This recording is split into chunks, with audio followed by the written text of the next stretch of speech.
Allah Subhanahu wa Ta'ala mentakdirkan 2 tahun kita diuji kesabaran kita untuk menunda perjalanan kita ke tanah suci. Tentu semuanya ada hikmahnya.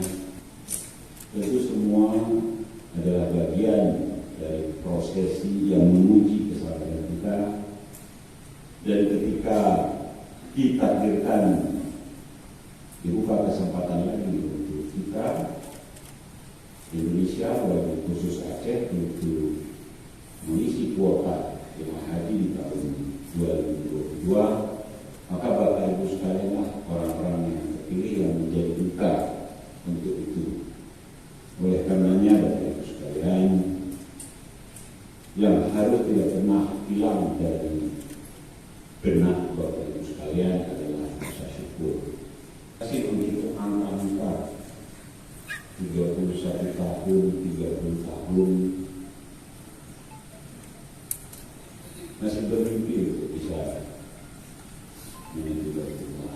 Oleh karenanya, wakilah orang-orang ini Bapak Ibu sekalian untuk bersyukur, untuk berbahagia, karena 393 ini adalah trigger untuk mudah-mudahan ke depan perjalanan haji tidak terganggu lagi, dan insya Allah kuota kita akan bertambah.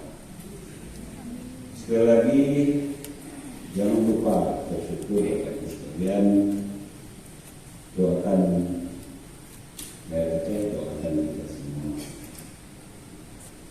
Salawat beserta salam tentu wajib juga selalu kita sampaikan kepada junjungan alam Habibina wa Nabiyina Muhammad sallallahu alaihi wasallam.